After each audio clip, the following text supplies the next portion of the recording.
আজকে আমাদের রেসিপি হলো ফিশ ওরলি, যেটার রেসিপি সবাই জানতে চায় আর ঠিকভাবে কোথাও রেসিপিটা পাওয়া যায় না। তাই অনেক রিসার্চের পর আপনাদের কাছে তুলে ধরছি আজকের ফিশ ওরলি রেসিপিটা। নিয়ে নিলাম আমি ভেটকির ফিলে। আপনারা চাইলে বাসা বা বম্বে ভেটকিও ইউজ করতে পারেন আপনাদের প্রেফারেন্স অনুযায়ী। দিয়ে দেবো ফিলেতে একটুখানি লেবুর রস,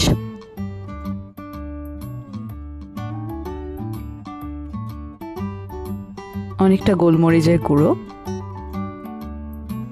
স্বাদ মতন নুন আর অনেকটা রসুন বাটা। অন্য জায়গায় নিয়ে নেব পার্সলে পাতা, পুদিনা পাতা, ধনে পাতা, লঙ্কা 2 থেকে 3 পিস, আর সেটাকে ভালোভাবে বেটে নেবো একটা ফাইন পেস্টে। প্রি ম্যারিনেট করা মাছটিতে আমরা দিয়ে দেবো এই পেস্টটা।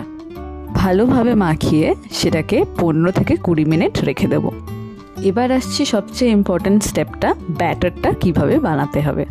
ব্যাটারে পড়বে 1/2 কাপ মতন ময়দা, হাফের থেকে একটু কম অ্যারারুট পাউডার। আপনার কাছে অ্যারারুট পাউডার না থাকলে আপনি কর্নফ্লাওয়ার ইউজ করতে পারেন, কিন্তু বেস্ট টেক্সচারটা অ্যারারুট পাউডার থেকেই আসে। দিয়ে দেব 1/2 টেবিল স্পুন বেকিং পাউডার, 1 চামচ মতো নুন, একটা ডিম,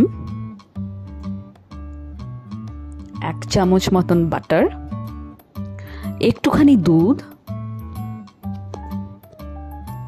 দিয়ে ভালোভাবে মিলিয়ে নেব। মিলিয়ে নেওয়ার পর আস্তে আস্তে জল দিয়ে সেটাকে একটা সেমি থিক ব্যাটার বানিয়ে নেব।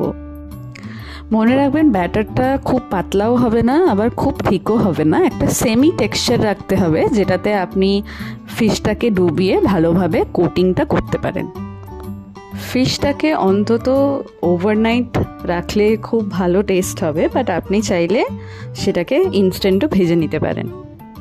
এরপরে কড়ায় সাদা তেল গরম করব, একটু বেশি ডেপথের তেল নেবেন যাতে ওটা ফ্রাইটা খুব ভালো হয়। একদম নিচে লেগে থাকলে কিন্তু ফ্রাইটা অতটা ভালো হবে না। এবারে মাছটাকে নেব, নিয়ে ব্যাটারে ডিপ করে সঙ্গে সঙ্গে তেলেতে ছেড়ে দেবো। তেলটাকে মিডিয়াম আঁচে ভালো মতন গরম করে নেবেন, আর মিডিয়াম ফ্লেমেই রাখবেন ভাজার সময়। ভালো ক্রিস্পি টেক্সচারের জন্য প্রথমে হাফ ডান করে রেখে দেবেন, তারপরে যখন খেতে যাবেন তখন আরেকবার ভালোভাবে হাই ফ্লেমে একটুখানি ভেজে নিয়ে সেটাকে সার্ভ করবেন, তাহলে জিনিসটা অনেকটা ক্রিস্পি হবে। ব্যাস হয়ে গেল আমাদের ফিশ ওরলি রেডি টু সার্ভ।